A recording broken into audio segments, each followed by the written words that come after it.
Right, so I believe that this is the new FL Sun S1, which is in such a big freaking box. I've had to drop everything I'm doing and currently working on because I've got nowhere to put this, so I need to get it unboxed and onto a bench. Now I've got the V400 over in the corner there, and I think I'll have some room next to it, hopefully, for this thing.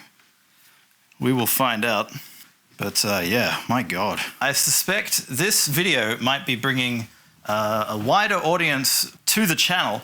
So you should know real quick, this is primarily a resin-focused channel, and we print a lot of miniatures, and it's all tabletop related as much as possible. And my expertise, is with resin 3D printers. When it comes to FDM machines, I was really surprised by Teaching Tech's recent poll that he ran, seeing how many of you actually really enjoy calibrating your own settings. I personally don't like it, and I'm a big fan of any FDM printer that comes with profiles that work with all the different materials you could possibly want to print with and just not have to touch any settings at all. I love that. So that's going to be something I'm looking at today with this printer, and that's also something you should keep in mind as a viewer. I'm not your technical FDM printer guy. In fact, I traditionally cop a lot of shit every time I show one of these machines on the channel because there's a thousand ways to do things with these machines apparently, and I always do things the wrong way. That's fine. I don't know much about this machine other than I guess it's like the Ferrari of FDM machines, or the Lamborghini. We got a Lambo. Guys, to the moon. This thing is, I believe, claiming some insane print speeds, like 1200 millimeters a second, which is nuts. That's like double the V400. And the V400, I was so impressed. Like, I wasn't expecting to be impressed by the V400, but the fact that it came with such a well-tuned profile for PLA, and I can just send jobs to that machine, and it just spits them out like a machine gun. It's incredible. With good quality, too. So the fact that this thing's claiming, like, double that print speed is absolutely wild. So anyway, when you first open the monstrosity that is the S1, I've set my backlight to green here because the manual is green. All right, so when you first open up your S100, big thanks for spending this much money on a machine. I don't know how much this is yet. I'll put it on screen. I'm guessing it's a lot. It'd be really interesting to see if this is competitive with like the Bamboo Lab X1C. Speaking of which, we should be about due for something big and new from Bamboo Lab, right? We have a little cardboard box. Oh, you know what's funny, actually, before I open this, is I actually got another delivery yesterday, and I was like, what the hell is this? And I opened it up. It's from FL... Oh, God, come back. Oh, that's just disappeared into a void inside the... It's like, that is a surprisingly deep hole. That's probably like 30 centimeters down there. One moment. How do I get that out? I'm going to have to break the... Oh, no, I can reach it. It's not as deep as I thought. I was being dramatic. Okay. We now return to your regularly scheduled programming. I thought this was funny. They sent me FL Sun glue stick as a separate parcel along with some grease. I don't know if that's because these are supposed to be standard inclusions with the machine that they forgot to put in the box or what, but yeah, we got these, so that's nice. I'm not going to use this probably because I'm just going to... Oh yeah, that's another thing. I'm just going to print PLA. Oh, maybe some TPU and PETG as well. Remember, this is a tabletop gaming channel, I promise. Before we continue unboxing the S1, if you're a returning viewer to the channel, I'd like to invite you to come join our community on Buy Me a Coffee or Patreon. I have an absolutely insane deal for you this month, my fellow tabletop gamers. Because in addition to all the amazing shit that's already in the welcome pack, the terrain, the bases, the miniatures, there's now a whole droid builder from Neoteric Miniatures, as well as this absolutely incredible orc sculpt from Smuggler Boutique. And then exclusive to this month is all these epic minis and terrain from Arcane Whiskers, Artificers Mini, Dungeons and Dreadnoughts, Imp 3D Sion, Lucas with a C, Moid, Skulltown Minis, Smuggler Boutique, and Tractor Minis.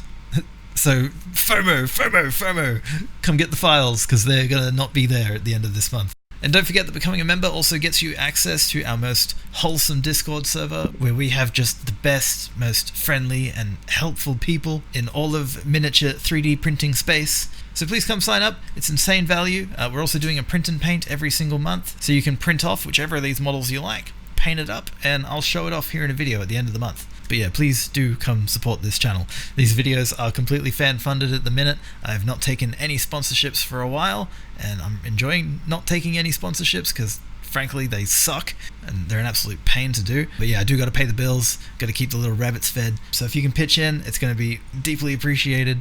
And yeah, I'm doing everything I can here to make sure that you actually get something for your money. So thank you to all these artists who have donated their miniatures. You guys are amazing, and if you can't support today, that's totally cool. Just go give all these talented artists a follow. Alright, let's get back to the S1. Okay, where were we? Cardboard box. Ah, look at that. We've got some nice looking nippers, although they feel a bit cheap. Not as nice as the Zorkin ones that you get from Sovol. You get a nozzle wrench. You get a nozzle clearing pin thingy. I'm guessing this is a spare little hinge for something. I believe we're not going to have to do any assembly here, which is awesome, because that was one of my complaints about the V400, was I didn't like that I had to put it together, because I'm lazy. And I like things to be done for me. You got your nice little set of Allen keys, bunch of hardware, then there's another little wrench, followed by what looks like a spare hot end. Hopefully that's a spare. If I have to install that, I'm going to cry. That's going to be a real test of my abilities. Probably. No, probably not. It's probably simple, right? I'm overthinking it. And then a little bit of PTFE tube. And finally, the USB stick, which, look at that. That's a nice touch. It's branded FL Sun. I'm going to murder my back hunched over this giant box. So let's keep going. We'll try and bash through the inclusions. So this is going to be your advice and guidance. So initial setup and that sort of thing. I'm going to need that. Thank you from FL Sun, a nice little message. I've just noticed in here, there's actually room for our glue stick at the bottom and our grease in the middle, like that. So I guess they just forgot to include those, so they quickly rushed them over separate. Good on you, FL Sun. Crossing your what? Your T's and dotting your I's. We love that. All right, we also got your service policy on a super long foldy thingy. Foldy thingy, it's paper. Power cord. FL Sun got it right. That is an Aussie power plug. Nice. We fucking like that. Ugh, this looks like, are you seeing this? This is like a whole roll of filament. FL Sun PLA high speed. Now, I'm not saying they're the same, but they're the same. Surely these are coming out of the same factory. It's gotta be. This stuff's pretty nice, by the way. But yeah, we'll use this. So FL Sun's own high-speed PLA. It's gotta be the same. It's gotta be. So you want to open the box, remove this foam cover, stand up the box with the printer in the upright orientation, and there's arrows. So this will be the bottom, and this will be the top. Remove the printer from the box by pulling the plastic bag out, and then remove the printer from the bag. Oh, and there's also, I guess, maybe a QC pass. And actually, back here is something with USB ports. Oh, is this like the front of the machine? Hang on. Yeah, look at that. So you got a couple of USB ports, power button, and then there's an LCD in the middle there. It's probably impossible to see. Oh my God. Oh, look how big it is. All right, so the next step is we got to turn this thing up. And yeah, this is the base down this end. So let's see if we can't do that. I got it. Okay. But here we go. Now we should be able to hopefully remove this thing. It's so big. I was not anticipating this. This is like an industrial 3D machine. Wow. FL Sun, won't you come? So we got a fully enclosed machine, which is super cool. I imagine this is going to be pretty popular amongst you engineers and tinkerer folk who are printing in all the different materials under the sun. If I'm not mistaken as well, this has a bunch of other cool features you're really going to appreciate, but we'll tuck into those in a minute. Down the bottom here, we've got our connectivity for that front display unit and USB stuff. English. Oh, this is cool. Around the back of the machine, we got a handle right here and right here as well. So from the back, you should be able to sort of like baby this thing pretty easily. Like, where is it? Okay. It's still heavy as shit, but it could, yeah. Good touch, FL Sun. metal panels all around, I believe. Yeah. Glass front, I'm guessing. Or it could be like a Perspex or something, I guess. Acrylic, I don't really know. Yeah, I gotta get the plastic out, huh? This printer's so big and like heavy that I feel like it's an occupational fucking safety risk hazard. Just like make sure I'm like very careful with everything I do here, so as to not like, you know, injure myself. I think, yeah, this definitely isn't going to fit next to the V400 because I've got a shelf on the wall, unless I take the shelf down. All right, I just accidentally bumped this little thing on the top, and it looks like it's just glued on. And then inside, there's like some kind of, oh, it's a fan. Okay, there's a little fan down in there. There's one. And this is a nice packing tape as well that's not leaving any residue, which I appreciate after that bloody K1C by Creality we had in here recently. God, the tape they used on that was awful. Whoa, double doors. So that's where our filament goes. And that is one of many, I'm guessing, very cool and interesting features and thoughtful features that have been designed into this machine. Gone are the days of secondary filament dryers that stand side by side with your machines. Now, it is fully integrated. Please like the video, I'm dying for your approval. Now, what is this? Ah, okay, some sort of filter. This is full of little silica beads. Ah, so not a filter, this is to help with dehumidifying. Very nice. Can we get a close up? Yeah, good camera. Oh, okay. So those little hinges we will have to install because this panel is in fact separate from the machine. Huh, the brand new like chemical smell wafting out of here is impressive. What does that smell like? Very cool machine here. I can't wait to show you this. One sec. So here is I'm pretty sure this is glass. Yeah, that's glass. Got a nice little handle here already installed. We just have to attach 2 hinges, it looks like. And then this thing will be ready to install to the machine. So I only saw 1 hinge in that box before, which is a little bit concerning. Let's have a look here. Oh no, there's 2 hinges in there. All right, I've cleared some room here. Hopefully it fits. I don't even know I can lift it myself. It's so big. It might not fit here, actually. Ah, shit. All right, here we go. Definitely a 2-man lift, this one. Oh, if I angle it like that, it fits on the desk pretty well. I did have to bring the desk off the wall a little bit. You can see it sort of sticking out proud from that other desk next to it. But shit, we got it on. So let's do hinges, I guess, now. How exciting. I had to rearrange my whole benchtop basically to make this work. What a monstrosity. It's like the pod technology that was promised to us. You know, like everyone's gonna live in a pod. We're gonna fly in pods. We're gonna work in pods. First step is to install the 2 hinges to the X-axis with the M3x6 bolts. So that should be pretty easy, hopefully. We have bolt holes right there and right there. So let's do that now. They're very stiff little hinges and they're shaped such that I think they can only go one way. Yeah. It's hard to see from the image which way the hinge is supposed to go. So I'm just gonna have to figure it out. Leave a comment right now because I'm dying to know. Is this a printer you would buy? Is this something you're interested in? And if so, what would you use it for?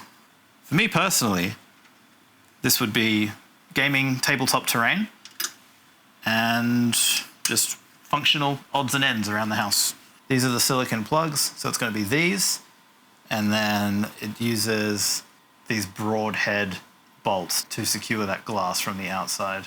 All right, so little silicon spacer goes in, and then our bolt, that's what the instructions said. Drop it on the ground first for good luck, and then screw it in.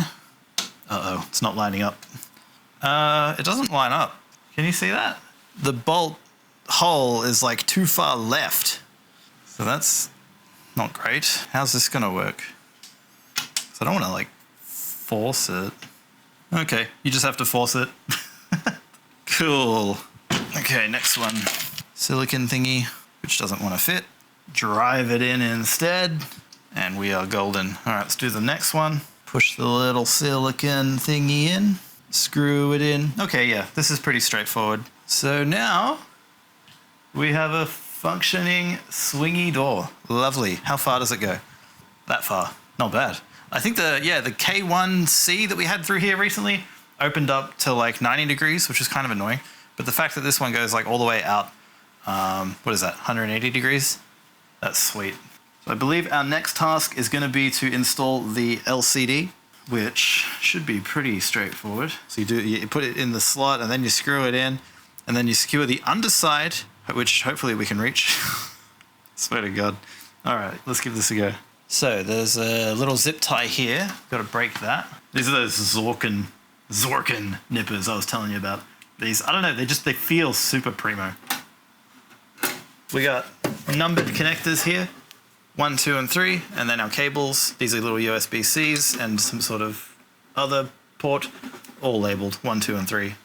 So this should be pretty straightforward, which I like a lot. And we sort of got to like feed that in, and then there's tabs here that are going to slot into these holes.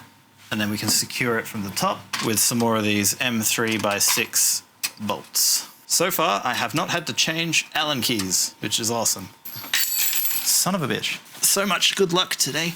All right, that's both of those done. Now I think there's another 2 on the bottom. Yes, there is 2 on the bottom. Oh, and we do have to change our wrench for the last one. How annoying. FL Sun. You bloody trolls. So next size up. There we go. That's just mean. I think I missed a step. I did, yeah. I remember reading this, and thank God I didn't forget. Remove the clips that are securing the sliders. Yeah, that's important. So that's going to be these right here, I think. Like that. They just come off pretty easily. So yeah, if you're not familiar with this kind of 3D printer, this is what's called a Delta. So it uses 3 motors to control the print head, and it prints in a circle. You'll see some footage of it working pretty soon. They are the coolest looking 3D printers when they are in operation. One of the things I love most about the V400 is just watching it print. It's just such a cool printer. So our last one, it's way in the back here. Not going to be able to really see much, but there we go. So those are all free now. I think we're ready to connect up power and turn it on. Yes, we are. That is exciting. Let's do it. And you will be pleased to know that there is, in fact, extra hardware in case you have a little too much luck. This printer's power supply is built in, so all we gotta do is just hook up our power cable back here. So that just plugs in there. And let's power on the FL Sun S1. This is exciting, isn't it? Little animation. All right, waiting for Clipper Connect. Ah, of course, yeah, we've got Clipper. That's great. That's goes to what I was talking about before with open source and freedom and control. We love that, don't we? Okay, this is all Chinese. One sec, let's grab the manual. Okay, so the top box is language. So we're going to click on that and go English and then hit start and then Wi-Fi. Calibration. Calibration takes about 10 minutes. We're going to do motor calibration, vibration compensation, bed leveling, and then it'll be done. That's exciting. All right, let's do it. Here comes the print head. Super cool. What an alien looking thing. Look at it. Freaking awesome. Sorry, shouldn't self-censor, hey. Fucking awesome. Here it goes. It's doing something. So this is vibration compensation, as it attempts to, I guess, figure out resonant frequencies and then compensate for them. Probably should have the door shut for this, huh? No, it's too late now. I'll be printing mostly in PLA anyway, so I don't think I'll want this to be fully enclosed. So it's only a little bit taller than the V400, but it's a decent chunk wider and deeper. I'll try and put the dimensions on screen for you now so you can maybe work out if this thing would work for your printing setup. So yeah, you've got an LED bar in there and then another one on the opposite side. So it's well lit. Such an impressive looking thing, honestly. It's so, what's the word? Imposing. Oh, you know what it doesn't have? It doesn't have the glowing FL Sun logo like the V400 did. I really liked that on the V400, but that's okay. It's not mission critical, is it? So I think we're about to start bed leveling. Here we go. Just gonna probe it and create a mesh. It's got pretty noisy motors. So basically all the audio from here on out is trash because this printer is insanely loud. So I'm going to now recount my experience and pair that up with the footage as best I can, and we'll wrap up this first impressions video. So right off the bat, this printer is amazing, and I've printed a bunch of stuff with it, and I'll talk about these prints in a moment because the results I think are pretty varied and interesting. But first, let's talk about the hardware and the experience of using this machine. I love how fast this printer heats up. It feels like you don't have to wait very long at all before it begins printing when you send a new job to it. Speaking of sending jobs to it, the network connectivity is great. You can access the printer from any device on your local network via your browser, from your phone, tablet, whatever, and you can access it directly inside of FL Sun's Slicer too, which I thought was really cool. It's great being able to hit slice and then upload it directly to the machine from the slicer, and even upload and print too. There is a webcam in the machine so you can monitor your prints remotely. The frame rate, however, out of the box is god-awful, but I found if I switched this webcam setting here, I was able to double the frame rate up to 10 FPS, which was a decent improvement, I guess. This slicer, I believe, is a fork of the Bamboo Lab slicer, which, if I'm not mistaken, is a fork of Prusa slicer. But it works well, and the included profiles are a bit of a mixed bag, but I'll get to those when I talk about the print results here in a moment. This machine is insanely fast, but the trade-off here is volume. This is not a machine you're going to want to share a workspace with, at least when it's operating to its fullest potential. Yeah, that fan is next level. Look at it go! Holy fuck. Are we getting 1200? Hang on. There's a readout on the display. 1050? 1400? Holy fuck. It's like a jet engine. Let's try closing it up and we'll see if that helps with the volume. A little bit. Yeah, it sounds like a vacuum cleaner or something. Like it's a pretty loud machine. The S1 feels like a really complete package. It's built like a tank and it exudes quality from its materials to components, like everything is basically metal. There's little stoppers that sit behind the build plate, which makes it super easy to drop it back in place and be lined up perfectly for your next print. The Z-axis uses linear rails on all three corners, and the print head is mounted on carbon fiber rods. The filament compartment has a port on the top left that blows in hot air to keep your filament nice and dry, which can be turned on in the settings and operates on a timer, which you can customize. There's a filament runout detector as well, tucked away just behind that FL Sun logo on the front of the machine. One aspect of the user experience I really haven't liked about this printer is loading and unloading the filament. On this printer, you have to feed the filament into the PTFE tube inside the filament compartment here, and so it's really awkward. Like, do you hold the filament outside and manually turn it with one hand while you feed it in with the other? Or do you keep it in there and just work around it and hope that this doesn't happen? Spoiler alert, this will happen, and it will happen often. So loading feels clunky and isn't a great experience, to be honest. I really loved on the V400 how you just pass the filament through a very short section of tube and then you grab it on the other side and carry it all the way down to the print head. That method was a lot easier. On the topic of unloading as well, I feel like this printer is a bit of a step backwards. When you send the unload command, it heats up, but then the print head doesn't really ever let go of the filament. So you have to apply a good bit of force to that filament to make it break free every time. Compare this to the V400, which you can just gently pull on, and the unload function will back it out effortlessly. The printer has recovery on power loss, but unfortunately there is a known bug at the moment which causes it to not work, which is why I have this failed print here. But FL Sun will patch that soon, I'm told. Speaking of which, the printer can update itself over the air, and it did prompt me for an update, but that also unfortunately failed. Again, another known bug by FL Sun, and they did send me a manual update to install with a USB stick, which, at the time of recording this, I still can't get to work, so I can't update it, and I'm still waiting for a solution from FL Sun. So some areas I feel like this printer could have been better, is really just unloading and loading the filament, and also the inclusion of a chamber heater doesn't seem like too bad an idea here, right? Like, it's all enclosed, so why doesn't it have a chamber heater? So you could print like ABS and stuff. I don't know. I've never tried printing anything with a chamber heater, so I don't know how mission critical that is. Some sort of multi-material system, I think, would have made sense, right? Like, any Cubic of all companies just came out with one.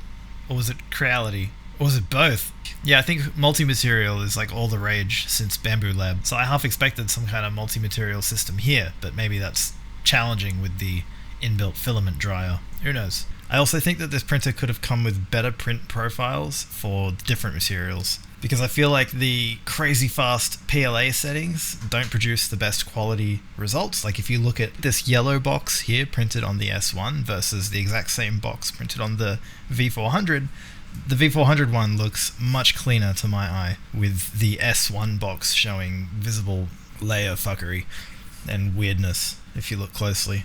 Those are technical terms. The same goes for PETG. When I printed PETG with this machine, the wall quality is like super lumpy, which is not great. TPU, I've seen better. The quality I got out of the stock Neptune 4 from Elegoo was better than this.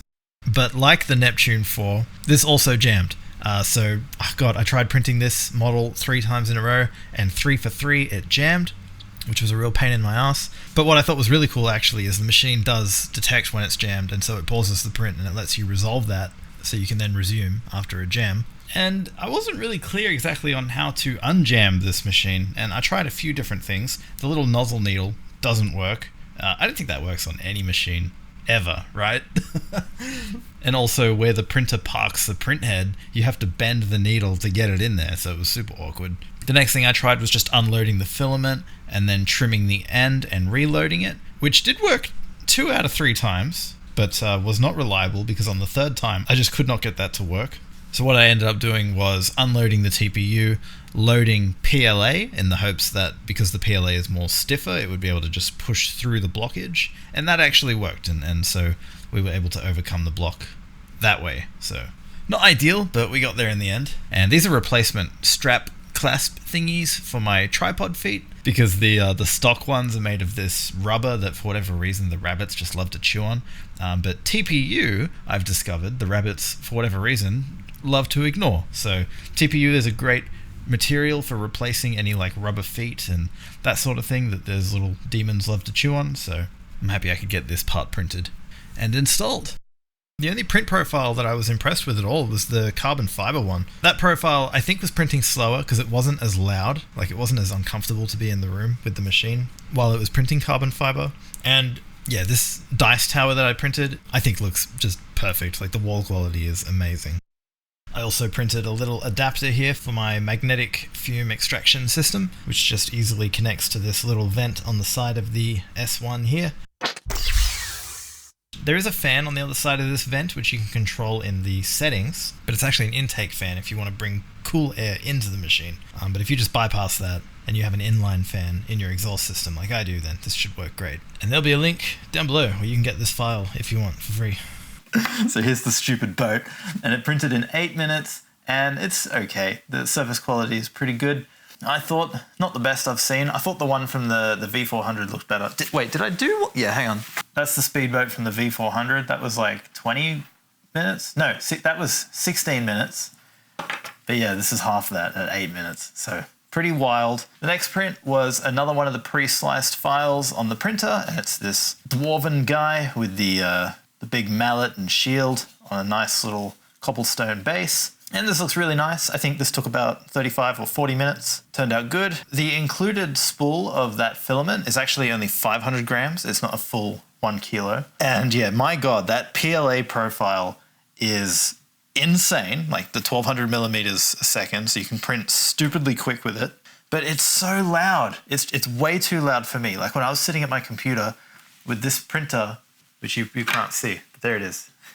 With this printer, maybe 1.5 meters from me, it was like uncomfortably loud. And so, yeah, definitely not a printer that you want to be in the same room as. And even what's amazing is on the other side of my house, it was still loud. It sounded like someone was in here, vacuuming. So, yeah, definitely recommend if you do buy this printer and you plan to use it inside your home, to not use the full print speed unless you love deafening noises.